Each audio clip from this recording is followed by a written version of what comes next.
listening to Tales from the Video Store, a podcast about the films you have never heard of, but must see. Check us out on videostoretales.com and listen to archived episodes. See additional content. Subscribe to us on YouTube, Spotify, Google Play, and Apple Podcasts. Donate to our Patreon page. Join our group and like our page on Facebook. Facebook.com/Tales from the Video Store. Thank you to our sponsors, Table Rock Creative Group, the pinnacle of video marketing in the Carolinas. Southern Trail Mortgages, you're almost home. Golden Ticket Cinemas, $5 movies all day long on Tuesday. $2 drinks and popcorn. The Spot Toys, if you can't find it, they can. All the greatest collectibles, movies, and games you can find. Jabberwocky Games, role-playing systems, into the realm you go. Now, on to the show. Ladies and gentlemen, Doug Wall, Lee Bridges, and Garrick Lane, this is Tales from the Video Store. Welcome to Tales from the Video Store number 69. And we are rolling out the podcast this couple of weeks. Once we got Lee in satellite, and Doug and I still unemployed, man, we've been rolling out some movies, watching some movies, rolling out some podcasts. Hell, I changed the logo. I put up a showdown for baseball. I mean, I'm back in it, brother. In it to win it. You can be productive when you don't have shit else to do. Yeah. That's correct. Heck, I showed up at the office today, and I'd been dreading. I had to mow after we were done with the podcast. Somebody mowed my yard. Somebody was so bored, they're like, screw it, I'll just mow your yard too. I don't even know who did it. It was great. Great. So it saved me another 30 minutes to do absolutely nothing. Yeah, it's like, son of a bitch, why did you do that? I was looking forward to fucking mowing the grass. Now what am I going to do? It's Monday. What else am I supposed to do? All right, well, we damn sure wasted an hour and a half on our movie this week. Anybody want to introduce it for us? Doug, it was your pick. You go ahead. 2015's Turbo Kid, which is a post-apocalyptic piece of shit. Easy. Kind of a throwback movie. It takes place in 1997 after the world's been destroyed and water's in short supply. And the kid, does what other 12-year-olds would normally do. He likes reading comic books and doing all this kind of exploration around this kind of barren wasteland. And he meets this girl that is named Apple, and they quickly kind of become friends and get embroiled in this thing with the I guess the guy that's kind of running shit on the bad side, Zeus, played by the great Michael Ironside. And it's just an 80s fucking love fest. I mean, I don't know how else you put it. It's just an 80s love fest. It's like a Canadian New Zealand kind of cross production, I guess. And it's got so many little throwbacks to different movies and themes from the 80s. And I found this movie, I want to say, in about 2017. It was on Netflix, was the first time I watched it. And I saw it again a few weeks ago on Amazon Prime and watched it again and loved it. Loved it. Yeah. Yeah. I agree with you, Doug. It's actually the type of movie I hate, in that it's like a fake. Like after Grindhouse came out, there was tons of like faux Grindhouse movies. Right. It's like it's a prefabricated movie, like that type of movie. Like it takes place in the 90s. It's like it's basically it's a new Mad Max ripoff that would have been made in 1986. Yes. And I generally hate those type of movies, but this one I think it's everyone plays it so sincere. Yeah. Like there's no joke, like the characters aren't joking, even though everything's very goofy. The characters themselves play it straight. And it has a lot of heart to it. That's the thing I like about it, because it is very over the top and very goofy, but they're not making fun of it. Yeah, it's very low budget. Yes.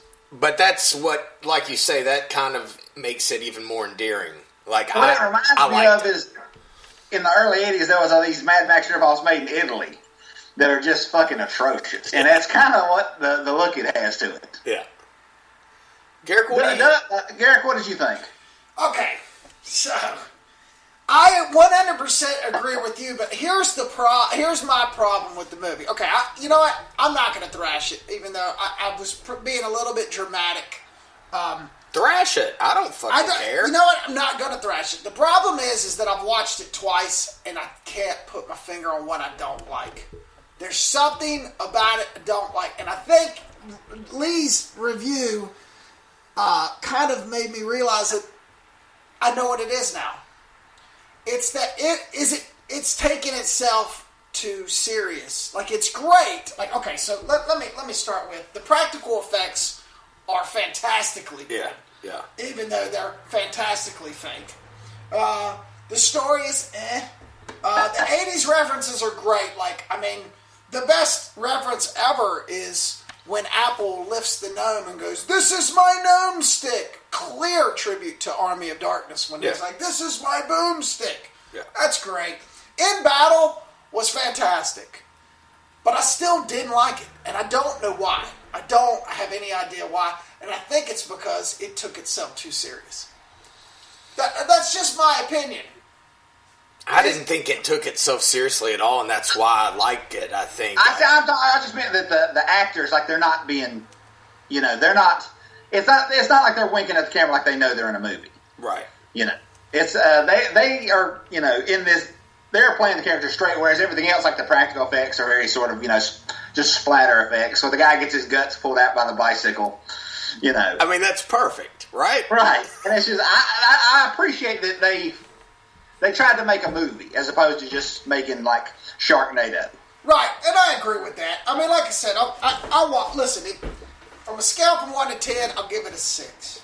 Okay. Right? There's things that I didn't like, and maybe I'm just being harsh because normally on this show, when we watch movies, there's been a very rare amount of movies where we've gone, this is horrible, and this is why. Right. It won 22. It had 22 award wins. I mean, it was obviously good somewhere. I mean, It was good on my TV screen. Michael Ironside was good. He was good. And like I said, I still haven't figured out what I don't like about it. Maybe I just was in a bad mood when I watched it. Maybe I just wasn't there. I love the 80s references. And the In Battle was great. Like, you thought it was going to be done, and then it wasn't done. Yeah. I love that one dude at the beginning. He's taking a pee next to, what's the guy's name? The big guy. Frederick, right? Frederick, yeah. And they're taking a pee, and he gets shot, and when he falls down, the pee comes into frame. I mean, yeah. It was okay. I think maybe I look at it, saw some of the props, I couldn't figure out, it's so weird, like, sometimes they used fake blood, sometimes they didn't, so it was very, inconsistent. Some of the props were awesome, some sucked, like, it's like an off on, like, I don't know, man, it was just tough. Lawrence LaBeouf, I guess is her name. LaBeouf. Apple, beautiful, loved looking at her. Yeah. Love that she died at the end. Yeah. That's how I ruined that movie. I don't know, man. Listen, I would say watch it once, like Uncut Gems, but I don't know, man. There was just something that I didn't like, and I can't really place my Sorry it doesn't have Daniel Day-Lewis in it. See?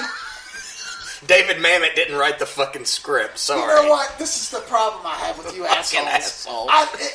So am I supposed to like all these movies so I don't get thrashed on our show? Look, it's okay. It's just this is meant to be light. It's meant to be lighthearted, and it's like I said, it's an 80s love fest. Like the arm wrestling guy Frederick, who arm wrestles to stay alive, basically.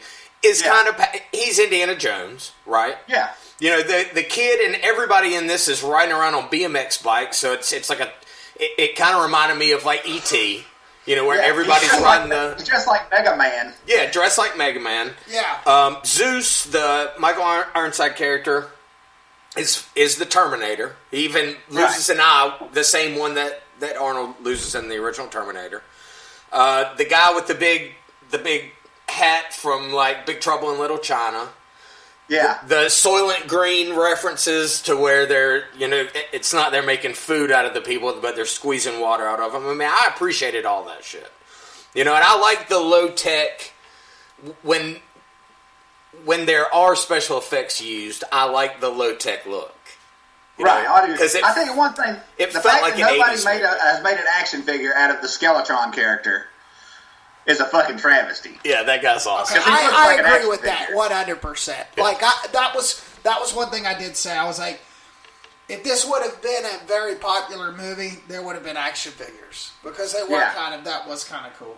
All right, and like I said, I didn't hate it. Maybe I missed some of the references, like the Mega Man. I just now thought of that. That's great. Yeah.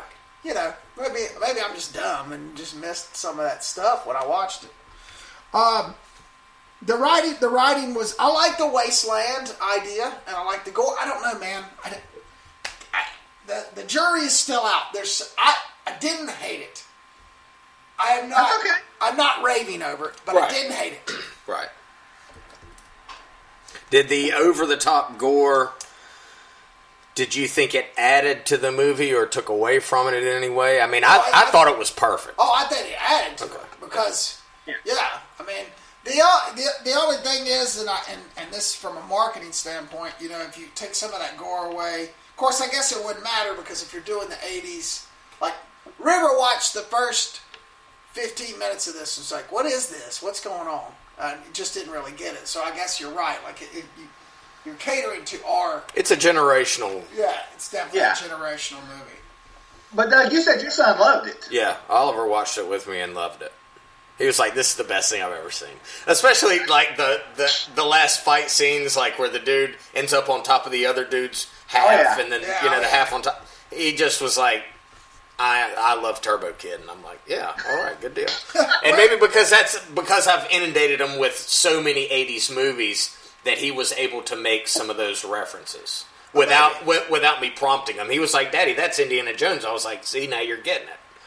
You know, he didn't pick up on all of them, but he picked up on enough to where he was entertained. So right, cool fucking movie, I think. it is, yeah. And it's its own thing. It's not. Very low budget.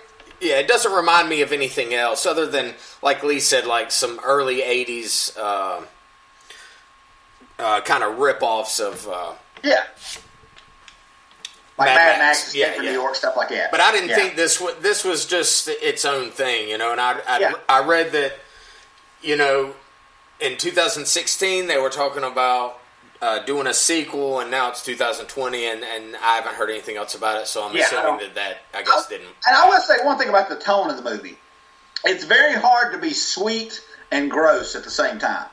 The movie's very sweet, like it's a very like lighthearted in some ways, like the relationship between Turbo Kid and Apple is very sweet. But then 2 seconds later, people's heads are exploding. Like you said, a guy gets split in half and his torso lands on another guy. You know, and the way it like ping pong, the tone ping pong back and forth, I actually think is very well done. That may be what I have my problem with. Is that it's just maybe that's you're right. Maybe I just wasn't as open to the tone ping pong because I felt like 1 minute it's like it's a sweet Goonies type movie, Raiders of the Lost Ark, and then the next minute it's freaking... Somebody screams fuck, and then like a Kill head Bill, explodes. a head explodes. It's like a lighthearted gore fest. What you dislike about it, I think, is what I really liked. Like I said, I don't even know if I dislike it. Maybe I need to go watch it again with a different mindset after I've talked to you guys and seen all that stuff. Maybe I'd watch it again. If you've seen it twice and didn't like it, I don't think force-feeding yourself a third time is going to do anything. It's not that I didn't like it. I just didn't love it. That's okay. That's okay. Okay. Or maybe just wait like a year. Yeah. Because there's been movies I've come back to after like 6 months, a year later, or maybe a couple years later, and I have a completely different reaction to. Right. I enjoyed this one this most recent time more than I did when I saw it in 2016 or 17. The Viewmaster thing was awesome. Yeah, just another throwback. Yeah. I mean, I love all that shit. He's walking around with a golf club, like, it was just... Yeah. I love it. And Michael Ironside he's always money. He's perfect. Yeah, I mean, he looked a little grizzled in this one. But didn't he die? No, he's still alive as far as I know. That was Powers Booth that died. Yeah, Powers Booth died. That is something that we're, in 10 to 20 years, we'll be completely missing. Because we have no more ugly actors to take those guys' place. Like, they don't hire grizzled-looking guys anymore for movies. Mm-hmm. No, everybody's perfect. Everybody looks perfect. Like we talked about with like Ed Harris, like same Ed Harris, thing. Yeah. Like Brian Dennehy died. Yeah. Last week. Mm-hmm. There's no, like, in 20 years there'll be no new Brian Dennehy. Mm-mm. You know. Nope. Yeah. $60 million was the budget. That's a pretty big budget. I would not have thought it was that high. For this, $60 million? Are you 60? Yep, the budget is $60 million. According to IMDb, the budget is $60 million, and the opening weekend it made $50 million. Nope. No. That can't be right. Your numbers are... Is that 60 million New Zealand dollars where they use like seashells and chicken feet for money? 60. Well, it's either 60 million or it's 60,000, but 60,000 is too low. So it has to be 60 million, dude. I'm Do you know how decimal points work and like commas and numbers? Could it be 600,000? I mean, hell, no. There's a comma after the 60. There's no way that movie costs $60,000. It had to cost more than $60,000. Would it? Yeah. Let me see. Hold on. Look, I'm gonna look it up here. Okay. Turbo Kid. Just bear with us a second. You may be right. I don't know. Turbo Kid. Budget. If that movie cost $60 million, there's about $45 million of that probably went to cocaine. Or into somebody's pocket, for sure. Or into somebody's pocket. So, you're right. It's actually $60,000. Yeah, that movie was made for $60,000. How is that? Okay, so now do you... Yes! Now you fucking love it. Wait a minute. Now you see the budget and you're like, holy shit, how the fuck did they do I'm going to that? go ahead and say 10 went to Michael Ironside. Yeah. Yeah, at least. I'll say the movie cost $50,000. How is that possible? In 2015. Yep. That's California money, too. It says CA on it. Wow. Okay, so now I love the movie. Let me shut up. That's impressive. Isn't it? I mean, that if they get $10,000 to Michael Ironside and they had to spend 20 to 30 on props. Possibly. Yeah. Man, wow. I'm blown away. Okay, well, all right, so I'm going to retort my review, and I'm going to say, because they... Wait, let's do it again. Garrick, what did you think? I'm going to tell you what, because they made it for $60,000, I loved it. How... If you're a studio, how have you not gotten these guys in to make something else if they can do that with 60? You know what I mean? It's like, throw them 600,000 and see what they can do with it. That's something I've been thinking about.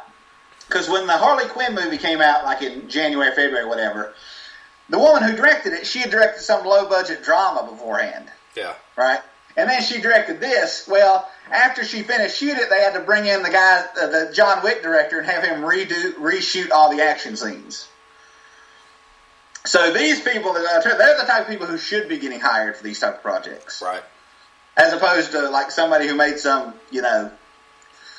drama about their gay uncle or whatever. All right, so Summer of '84 that's on Shudder. Francois Simard, the director, that was his next movie. It's on Shudder. It's called Summer of '84. Okay. So we should check that out because I would like to see that. The girl, apparently there was 3 directors. It's funny because they're all there. Yeah. So and Johan Carl Wassell, the other director, teamed up with him for Summer of '84, and they have both of them have tentative Turbo Kid 2s in the works. Well, there you go. Yeah. All right, so I'm going to go watch Summer of '84 because I'm like really impressed with the $60,000 budget. I thought it was $60 million. I'm like, well, heck, who can't do a movie for $60 million? Yeah. pretty impressive. That's pretty impressive, man. That's pretty impressive. I'm looking forward to seeing Summer of '84. Yeah, it's on Shudder. Yeah, we'll check it out. Yep. I think it's like a serial killer movie, if I'm not mistaken. It is. It's not rated. It's an hour and 45 minutes. It is. And looks pretty impressive. What's the budget on that, fella? Oh God, let me see. That's good. I'm sure it's. Let's know the numbers before we go into it, or fuck, it could change everything, right? It probably could. Yep, it probably could. Let's see what they did on this one. $85,200. Okay. Oh no, that's the box office. That's probably about right. They probably got about $100,000. Shudder doesn't give out money for. Well, let's look. Here, let's just go ahead and look. Hell, everybody's stuck inside anyway. They can just wait a second. Okay. Exactly. Nobody's got anything to do. Yeah, that is true. Shudder is not necessarily, AMC's not really doling out the budget money for Shudder stuff. I enjoyed the Creep Show, but you could tell it looked like it was shot in somebody's garage, some of it. Which is great, which is why they need to hire guys like me. Exactly. Who is getting his script declined all over screenplay competitions. I think I'm going to change while I'm looking for this up. I think I'm going to change the first 15 pages and have Dad get arrested and have some sort of, when he's throwing his perfect game when he's in high school. Start the movie with that. Maybe people just don't want another fucking baseball movie, Garrick. Maybe. All right, doesn't have a budget here, man. I can't follow it. But it made $85,000 this opening weekend. I don't know what the budget is. Maybe we can just guess it. Yeah. So there you go. We'll be able to tell. I mean, if it's closer to the look of Turbo Kid or if it looks like something completely different, we'll be able to tell. Yeah. Okay. Well, there you go. All right, you know what? So I started this show off kind of in the middle on this movie. But the more I talked to the guys and the more we researched, the more I realized that maybe it's much better a film than I gave it credit for. So I would say rent it. Check it out.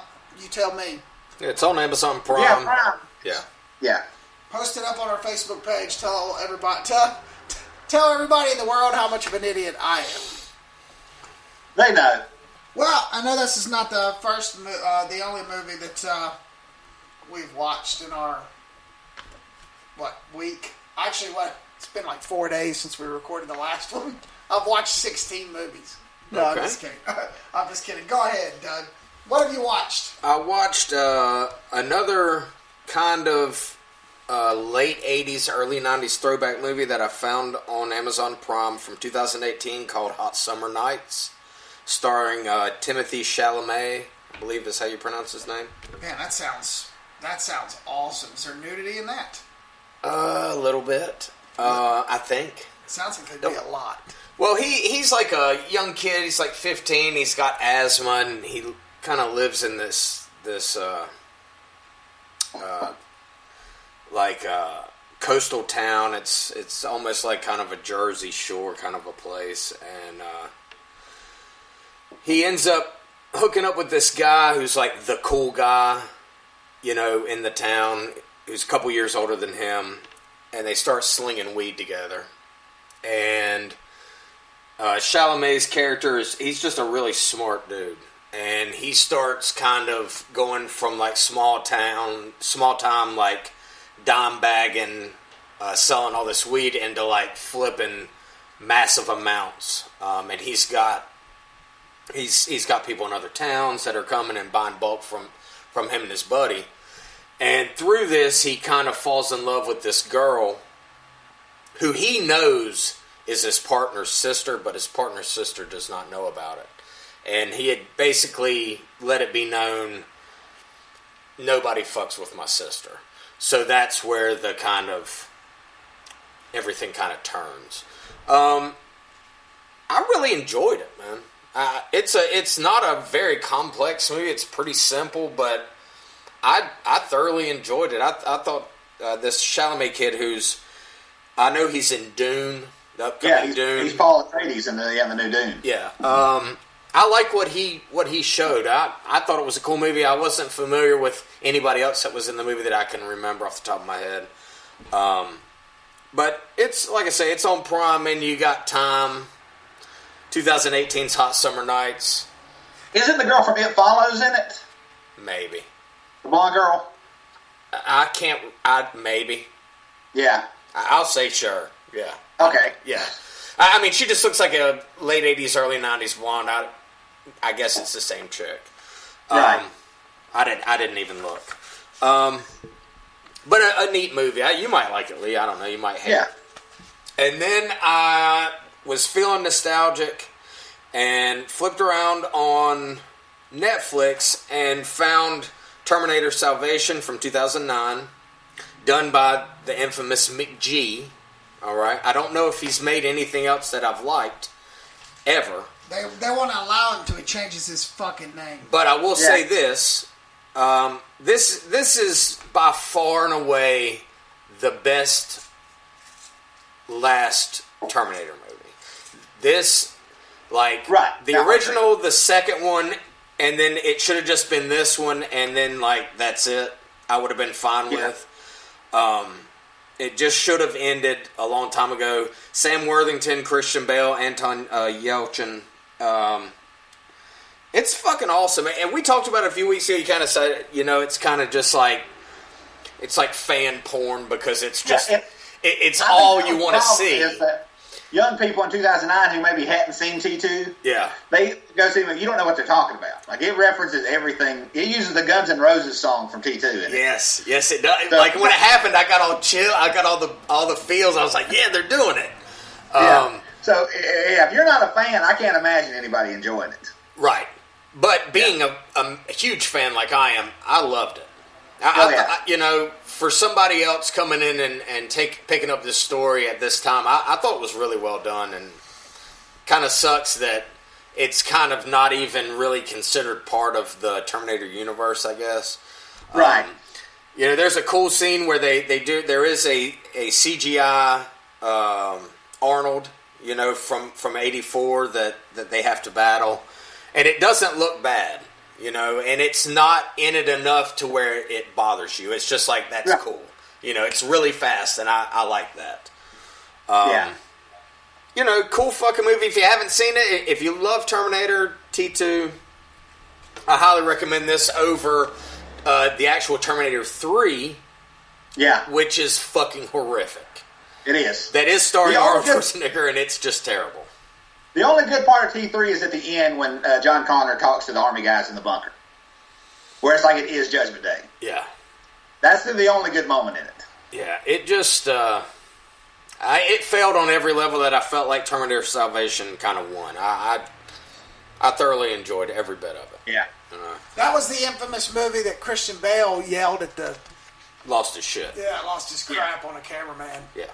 Which, my problem with that is, like, has nobody else ever had a bad day and flipped out? I know, dude. Yeah, I did. And he looks super fucking pissed off all the time, so you kind of got to expect it a little bit. Well, he's a method guy, too. Like, he has his ways, and it was apparently in an intense scene. Yeah. And this dude was just fucking off, and he was just like, man, what are you doing? Yeah. So. Yeah. He was being fucking John Connor. Right. Yeah, right. Exactly.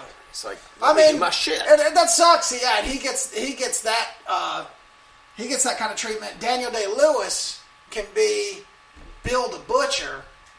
He's a method actor and has to be Bill the Butcher through the whole set. Could you imagine having to? I don't even know how you direct Bill the Butcher when he's in Bill the Butcher. Yeah. You back the fuck up and let him do his thing. How could you even like? When he was doing Lincoln, Spielberg referred to him as Mr. President. Yeah. Right, like that's how. Mr. President, could you come over here? And, you kind of just have to go with it. Yeah, that's crazy. Yeah. The last thing I watched last night. I finally rented The Gentleman, Guy Ritchie's newest. Matthew McConaughey. With McConaughey and Hugh Grant and Colin Farrell. Hugh Grant, has he done a movie since he got caught with that prostitute? Oh yeah, he's doing just fine, Garrick. Don't worry about Hugh Grant. It doesn't matter to me. You got to get it somewhere. Without giving anything away about the movie, I don't even really want to get into the details of the movie because it is very Guy Ritchie. The dialogue, man, fuck, dude. I just wish I could write dialogue like he can. His dialogue in this, man, it's just like Snatch. Every fucking line is perfect. The action scenes are Guy Ritchie directed action scenes where you can tell that he's tried to kind of maybe do it a little bit different than what he's kind of known for, but it's still unique and it's still a style of his own. The music is fucking awesome. And everybody in it is fantastic. And I'll be quite honest with you, after Lee had talked about seeing this, I don't know, a few weeks back or a month and a half ago or whatever, I was really not very enthusiastic about watching it. But man, I was absolutely pleasantly surprised. I fucking loved it, dude. The only things I disliked was like the narration. It was a little weird. Some of the narration was kind of pointless. Yeah, it was a little weird. But everything else is perfect. There's always a character in his movies that you just fucking love. You know, whether it's Bricktop or like just these standout characters. You know, Freddy Four Fingers, whatever.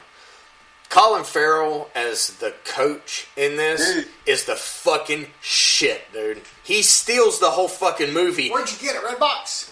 I actually rented it because I don't want to touch the box, so I just rented it. Streaming. I streamed it. Yeah, it was like $5 or $6, which I really didn't want to pay. But after watching it, I was like, man, I'd have paid $10 to see this. That's how fucking good it was, and how much I needed it. I needed to know that Guy Ritchie could do this again.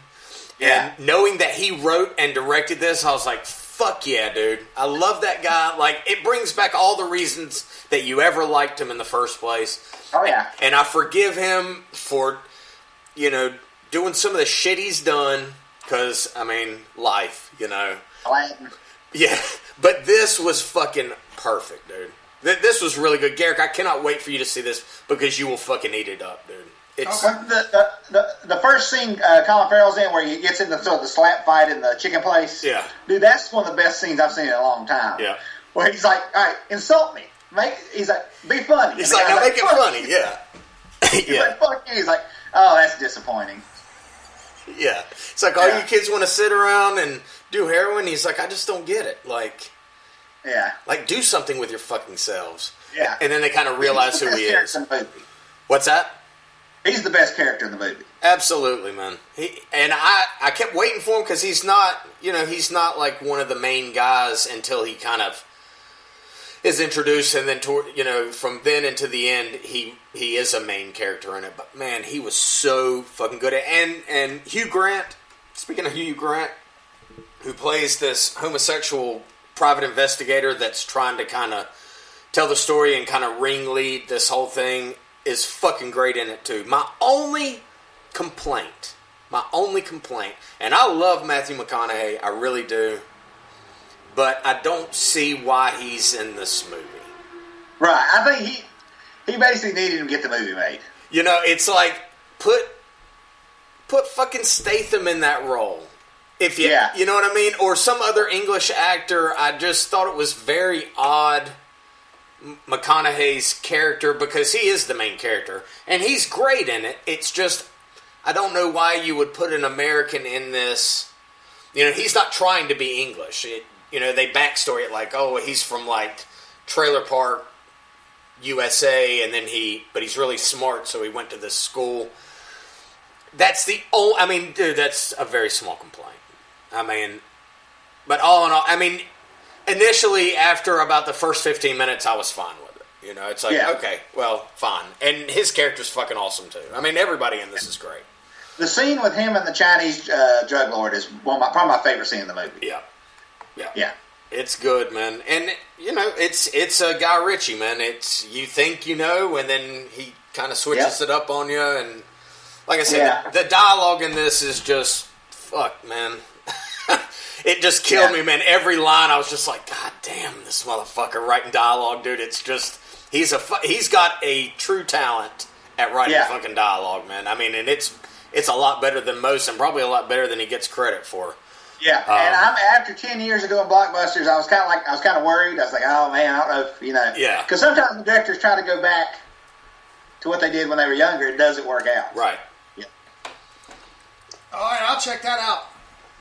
Yeah, so that's what I watched. Awesome. Yeah. Well, I watched something actually a few weeks ago, but I completely forgot about it. Okay. during this whole, So it this must whole not be apocalypse very we're good. going through. I watched Ford versus Ferrari. Okay. A couple weeks ago. And dude, I just, like you said about the gentleman, that's just the movie I needed to see. Yeah. Like, it was fun, it's light, it's, the way they tell it is, there's nothing, like, academic about it. Like, even if you, movie Garrick loves, like Moneyball, even if you don't like baseball, you can understand what's going on in Moneyball. Right. Like, if you're not a car guy, you can completely follow what's happening in Ford versus Ferrari. And Matt Damon and Christian Bale, they are phenomenal in the movie. And the guy who plays Henry Ford III, he's great. Like, he comes off as super douchey, but it's a really well done movie, and it feels like a movie out of the '60s. Dude, it's James Mangold. James Mangold is so awesome. He did like Logan, and he did 3:10 to Yuma. Yeah, he did the Walk the Line movie with Johnny Cash. Man, I love him. Anyway, sorry, go ahead. Spielberg says that's who he wants to do Indiana Jones 4. Well, they already did Indiana Jones 4. What's that? They already did Indiana Jones 4. No, excuse me, 5, excuse me. Did Sorry, they? yeah. Did they, Garrick? I actually liked it the last time that I watched it. Of course you did. You like seeing Indiana Jones get fucking raped and pillaged across the screen? God, that made me sick. Shia LaBeouf swinging with monkeys. God damn. It's the maddest I've ever been in a movie theater. Garrick Lane and I went to go see this, and God, I wanted to get up so bad and leave, man. Oh, fuck. I don't know how I stayed. I was so excited. It's the most excited I've been for a movie as an adult. You Yeah. know, that I can think of. I mean, I knew the Star Wars was going to be shit.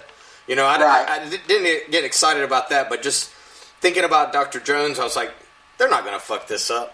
Right? Yeah. Nah. Yeah. But anyway, Spielberg says, I guess he feels he's doesn't make that type of movie anymore. James Mangold, he says that they do make it, that's who he'd like to have directed. Yeah. And which I understand, because he is sort of like, even Logan, so like Logan's a very, with the exception of some CGI, it could have been made in the 80s. Feels older than it is. Yeah. And, Ford versus Ferrari, I loved it. I did. I would definitely watch that again. That's on my list, man. Yeah. That's top you should check it. I think you would really like it, Garrett. Oh, I'm sure I would. And other than that, I watched the second Dirty Harry movie. My girlfriend actually requested we watch it, Magnum Force, which I think that's one of the best sequels ever. It is a damn fine one. It kind of like The Dark Knight. It takes what was in the first movie and builds on it, but it doesn't replicate it. Like, you have this kind of deranged Vietnam vet in the first one who's a sniper, and the second one is, these motorcycle cops who've sort of seen what Dirty Harry does and taken it 10 steps ahead. They're not even arresting people; they're just shooting them, So to them, he's their hero, but he's like, when they come and they tell him about it, he's like, "Gentlemen, I'm afraid you've misjudged me," And it's like it does everything a good sequel should do, where it doesn't just duplicate. It's not a Xerox of the first movie, right? And the only other thing I watched besides that, I watched the first 2 episodes of the second season of What We Do in the Shadows. And, maybe not as funny as the first season, but pretty friggin' funny. Yeah. The second episode with the ghost, with all the ghosts, I couldn't stop laughing. Is that on Hulu or is that on FX? Just FX? Yeah, now everything on FX goes to Hulu the day after. Oh, so it's there. Yeah. Okay, yeah. I need to get on that too. Yeah. They no longer, they used to make you wait a year, and now I guess they figure, why bother? Well, especially with what's going on with COVID now, it's like, hey, that's why they released HBO, which is funny when you get to me. That's all I did was Hulu and HBO. So, I think it's kind of smart right now to just get anything you can out there. That show's so good, dude. That's fucking great. Have you watched the 2? Oh, yeah. Oh, I haven't seen any of the new episodes, no. But I watched all of the first season. Lee, the first 2 episodes are on Hulu. Have you watched, did you finish Mr. In-Between yet? No, not yet. God, what are you doing, dude? I don't know, I keep forgetting about it. Don't fucking forget about it. This is your reminder. God, okay. I cannot wait for you to watch all of season 2 because it is that fucking good, dude. I got to, yeah. Yeah. What'd you watch, Garrick? Me? Okay, well, I guess I'll get made fun of for the first one, but I actually... We're going to make fun of you for all of it, you fucking douchebag. What'd you watch, brother? I'm just kidding. Okay, so all my favorite slasher movies are out on Prime, Friday the 13th. And I watched Friday the 13th Part 5. And I think, honestly, man, it's not my favorite, but it may be better than any of the ones after it. I know it's Roy Burns, and I know it's the one that didn't have Jason, but I actually, there was something about it. Maybe it's just the 80s thing, but I kind of liked it. Huh. We should check the budget on that and see if that still rings true. Because if it's over 100 million or over 50 and they spew out that shit, then maybe that would change your mind. No? I would probably agree about it being better than any of the ones that came after. It's definitely not... the best one to me is 4. Oh, yeah, absolutely. And the best one to me is 2. We haven't talked... We did a show about Friday the 13th Part 2, and 5 got kind of skipped over. And I just was watching it as background. I found myself watching it going, this isn't that bad. Maybe COVID just got to my head, and suddenly I like all this stuff nobody likes. Have you had your temperature taken lately? Maybe I've got COVID. It's not a terrible movie. I mean, but I haven't watched it in 25 years probably. It's it's the one that doesn't have Jason. It's just this random hospital guy. Yeah. Everybody knows the story. But it's the. I guess I would say it's the best of the worst. I like the one after it. I think Jason Lives is the best of the worst for me when Tommy comes and he's grown up and they stab that thing into him and he gets struck by lightning and comes back like Frankenstein. I guess that one, I don't know why. I think I like the girls, a couple of the chicks in it. Oh, that makes sense. That totally makes sense. I mean, it's all popcorn. Yeah, I mean, the dad coming out of the water from somewhere, like, that was super weird, but other than that, I mean, it's after 4, I think it's just... It's shit. It should have just stopped. And Part 5 is the best of the shit. Of the shit. Yep. Okay. So, I would agree with that. All right, and I took Lee's advice. Definitely have your temperature taken. Everybody was telling me I look like Doug Matthews, the FBI agent in McMillions. So my wife wanted to see a good documentary, and I said, well, the boys told me this was good, so we started watching it, and the second time when he comes in with the... I watched McMillions. I am not finished with it because it's like 6 episodes. Right. So don't ruin the ending for me. However, I kind of know exactly how it goes down. But when Doug Matthews comes in with the gold suit, my wife said the same thing. She says, he reminds me of you. It's like, that's something you would do. And I'm sitting there going, oh, that's funny. He is awesome. That scam is crazy. Yeah. And it's funny because I did look up. I'm like, why did nobody hear about this? Because the court date was September 10th, 2001. Yeah. The day before 9/11. And nobody, when 9/11 came, there was no other news. It's kind of like this COVID right now. Anything could be going on in the world. So nobody really knew any of this was going on. It is crazy. Like, just the amount of... And like I said, I haven't got to... Did you watch it all, Lee? Not all of it yet, no. I got a couple of episodes. So you're not there yet. I'm interested to see how he did it, like how he ended up doing it. How he ended up figuring out how he got those pieces, how all that switch. That's the only thing I'm waiting on. Like, at this point in time, Jerome Jacobson, I could give a shit less about anything. Right. I want to fast forward it. It is a very good documentary, but it's about 4 episodes too long. Like, they could have scrounged this up. We still haven't met Jerome Jacobson, which I'm sure we will, or maybe we won't. Maybe he doesn't. Well, he does an interview. You haven't watched it, have you? Yeah, I've watched Seen the whole thing. Yeah. Does he show up? Do we get an interview? Is he face to face like the rest of the assets? No, he's not dead though. No, he's not dead. I know that. But how he does it is, it's a little bit anticlimactic. I'll just say that.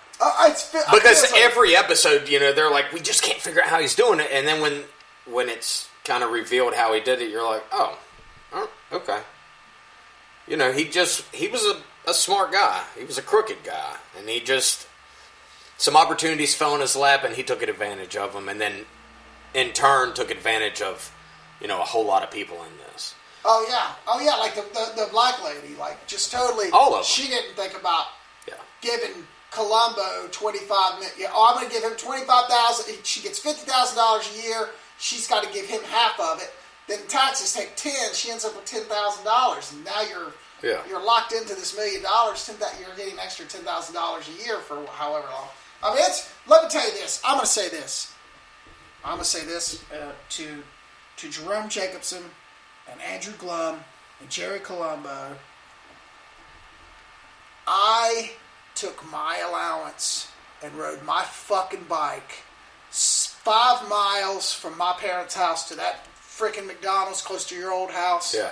All the time, Chip Burger and I would scrounge together money to get a fucking French fry and go down there and get those fucking game pieces because I wanted to win that money, and you fucking cunts took my shit. So guess what? You know what I got to say to all of you? And even Columbo, who died, good for you. Mech, fuck you.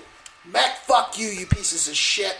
I wanted that fucking money, and I worked my ass off for it, and you guys were stealing it from the American people. Fuck you. Okay.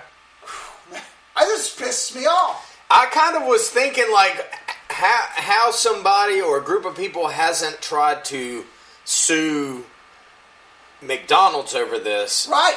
But the way that they explain it in this documentary, you'll understand that they do the food.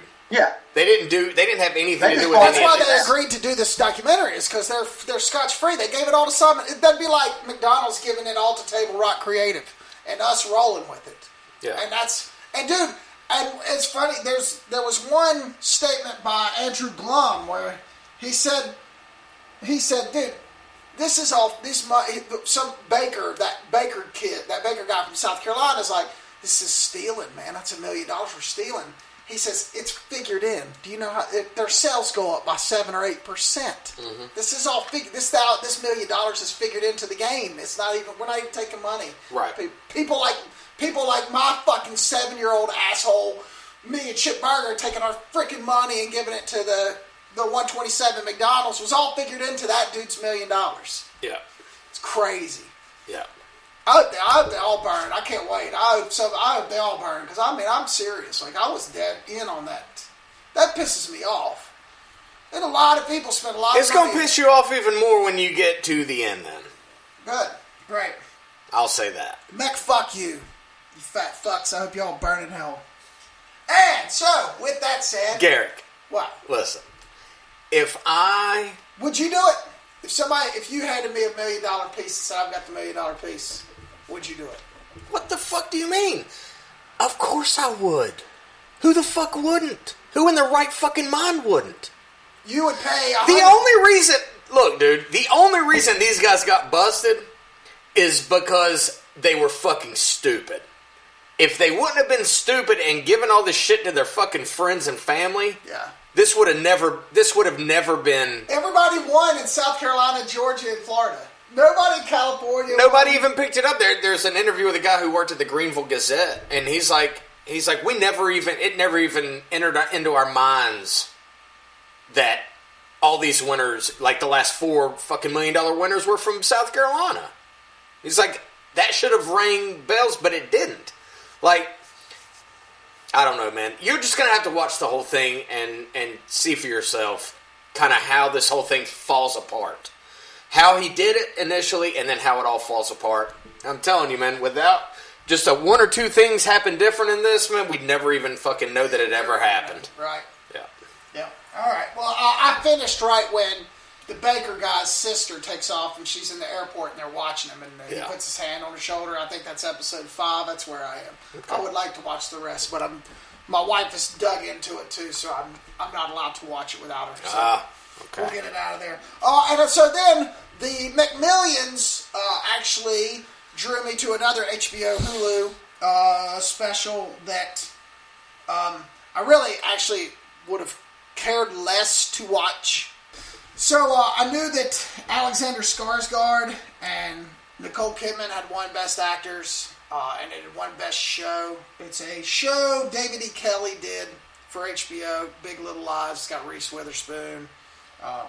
It's got Laura Dern, Alexander Skarsgård, Adam Scott, Zoe Kravitz, Shailene Woodley. I just thought I'd give it a go. Because I'm in the midst right now. You and I have got to write. I've got writing projects going on, and the one thing that I don't get to do a lot is to sit down and watch episodics. And really study the writing and how it's done. And I was like, and I don't write women very well, so I'm like, well, this is the perfect thing. Let me just watch this. I've got time.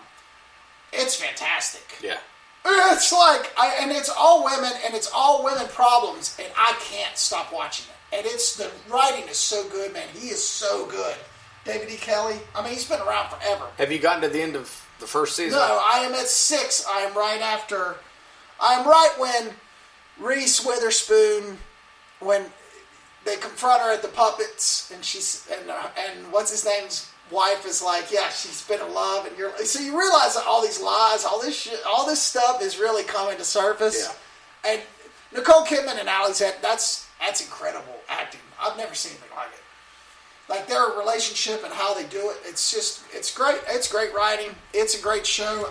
You've watched it? I watched the first season. Jody reeled me in on it a couple of years back. But honestly, I really enjoyed it. You know, especially once it ends, I was like, holy shit. And I know that they did a season 2, but I have not. I've been so busy, I haven't had a chance to pick that back up. Well, you know, he's been around forever. I mean, David E. Kelly, he wrote Lake Placid, Mystery Alaska, which are, you know, whatever, shitty movies. But then he also he's been around. He wrote for Doogie Howser, MD. So he's been around, man. Oh, yeah. He wrote Chicago Hope, Ally McBeal, Girls Club. I mean, The Practice, Boston Public. I mean, this guy is incredible. But this is the edgiest that I've ever seen it. And the way, the editing, the way they do these little flashes, and the music, I love it. Yeah, and I am locked in. I'm going to try to do both seasons, unless the season 1 ends and it's kind of anticlimactic or whatever, and I don't feel like it needs a second season. I'm going to try to follow. But yeah, man, Big Little Lies. It's on Hulu and HBO. Reese Witherspoon, Laura Dern. Like it's great. Yeah. It's really good. And that's all I watched. Okay. Cool. So with that, we got Showdown up on the Facebook page. The baseball tournament is in. I know there's only 10 people interested. That's all right. There's 10 people. We'll decide what the best baseball movie is. Now, we're going to do something new this week. Instead of doing Lee's Pick a Flick, we're just going to do kind of a manager's choice, which is going to be one of us each week giving a good manager's choice video to watch. Okay. That's right. Tell them what they want, Doug. Want more movie reviews? Well, we got them. This is this week's manager's choice. I will be probably laughed at this one, but I got sucked back into this one by my son, and it has to do with the times with COVID. But my manager's choice this week is World War Z, featuring Brad Pitt. The director, Mark Forster. Writer, Matthew Michael Carnahan. And it's based on Max Brooks' novel. Yes, it's a zombie movie. It's not a 90% kind of movie. But man, I really enjoyed it. The pace of it, everything. It's a pretty entertaining movie. No? I haven't seen it. Huh? You asking me? Yeah. I don't care. Look, if this movie would have come out 15 years ago, when it probably should have come out, I would probably like it. But the fact of when it's come out and putting Brad Pitt in it, I don't fucking care.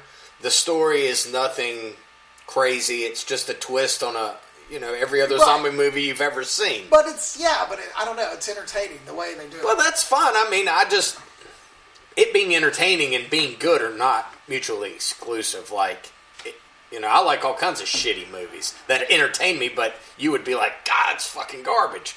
you're probably right, but I still like it. Correct. Well, yeah, I agree. My son and I watched it one morning. He's the early riser, and so am I, and everybody else slept, and we watched it, and I'm like, man, that's a pretty good movie. Okay. I mean, it's a pretty good zombie movie. Chaos, world's end kind of thing. What do you think, Lee? You like that movie or no? I've never seen it. What? You've never seen World War Z? Oh my gosh, there's a movie Lee hasn't seen.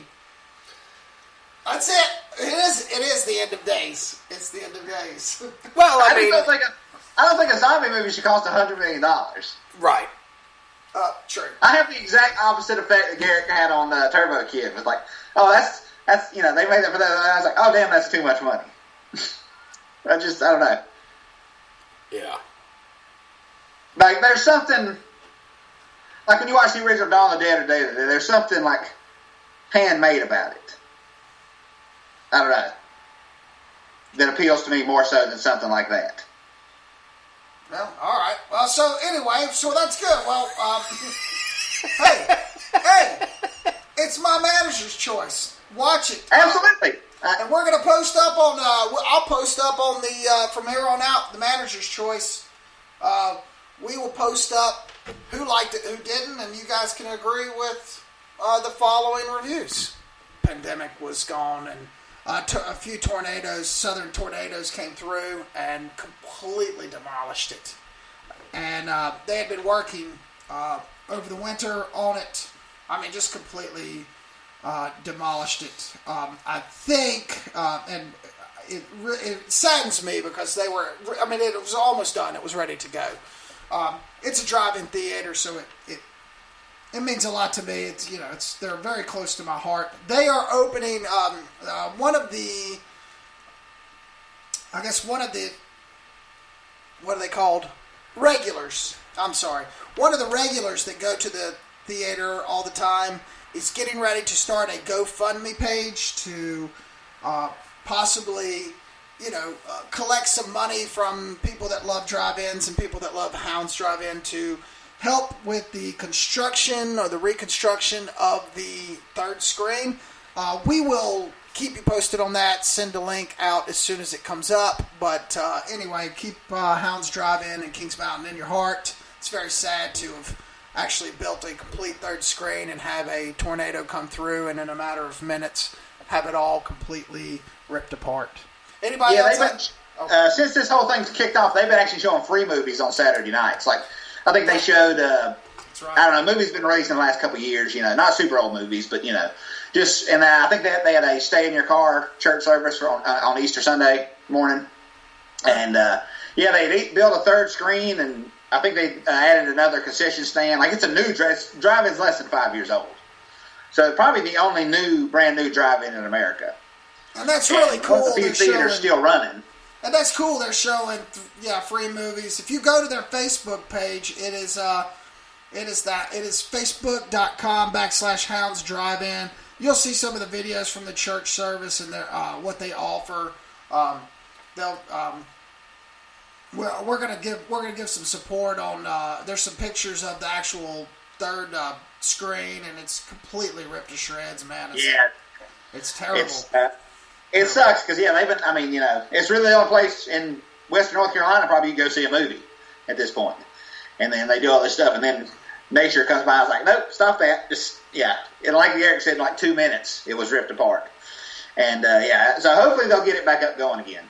I know it's super popular. Like I don't think they'll have any problems raising the money. Hopefully, because it was popular enough for them to build a third screen. Yeah, and I'm sure now, and I don't know the legalities. I'm sure they've got some insurance and probably pay for that. I saw a news story about this, and that they are fully insured. That screen will be back up in a matter of probably weeks to months, maybe. Well, in that case, then don't spend your hard-earned money. Just go and see it to us instead. Yeah, send it to us instead, then. when it finally gets back up and running, if you can, go see a movie there. Right. That's what I'll say. Yeah, I mean, they're needing money for, lost business. Yes. You know, it's not necessarily for the the theater or the screen itself. It's the lost business. It's the lost business. So help those boys out. Yes. Yeah. Help their family out. Okay. Anybody else got news? Yeah, I got a couple things. I mentioned earlier about Brian Dennehy passing away, and he was 81 years old. Terrible. And was just in tons of cool movies, like, you know. I read that Stallone posted a thing the day after he died that, Brian Dennehy was actually a Vietnam vet. And he was one of the main people he interviewed during the making of First Blood about making his portrayal of Rambo more authentic. You know, and he's just a super cool guy. Like the comedian Patton Oswalt, I think they were in that. They were both in that Rat Pixar movie, Ratatouille. Mm-hmm. And they said the first time he met Brian Dennehy was at the premiere of Batman Begins. And he said there was all this food at the after party, and like Christian Bale, none of the actors were eating it because they were super in shape movie stars. And Patton Oswalt was like, I guess I'll go get something. He starts making a plate. So this big arm just came around him. Said, hey, Patton, how's it going? I'm Brian Dennehy. Who gives a shit if we're fat? We're character actors. That's perfect. And it just sounds like the most awesome guy ever. Yeah. You know, and but there's tons of his movies on streaming services you can check out. You know, I think both FX movies are on Prime. And he was a super cool actor. And the only other thing is, a few years ago, when they made the last terrible Resident Evil movie, there was a young lady. She was a stunt woman named Olivia Jackson. She was Mila Jovovich's stunt double. And they were supposed to do a fight scene, and it rained. And so they scrapped the fight scene and had her do this motorcycle stunt where she drives the motorcycle right at camera, and it was on a crane that was supposed to lift up and go back down and turn around and see her drive past. Well, something went wrong, and the camera operator did not lift up the crane, and she drove right into it. And part of her face was destroyed, had to be rebuilt. One of her arms was amputated right at the shoulder. She was in a coma for like 2 weeks. And the production paid almost none of her medical bills. You know, and a few days ago, the South African court ruled in her favor that she was not at fault. And so hopefully that will lead to, when she goes to America to have the actual lawsuit, hopefully that will help her take the director and the producer to the cleaners and, get the money because she was actually, the next thing she was going to do if this was going to be Gal Gadot's stunt double in the first Wonder Woman. Now she wasn't even supposed to be working that day. Well. And like I said, the producers just hung her out to dry, and she's got like a lifetime full of surgeries and therapy to deal with this, and now she'll never work again. Yeah. Oh, I think justice, man. Like those McMillions fat asses. Get justice. Yeah. You're going to be disappointed. I'm just telling you. Yeah, everybody gets off, I'm sure. White collar crime, baby. White collar crime. Yep. All right. Great. Any other news? That's it. Yeah. That's it. That's it for this week. Wash your hands. Listen to our podcast. And wash your fucking hands. Hey, this is Doug from Tales from the Video Store. Thank you all so very much for listening.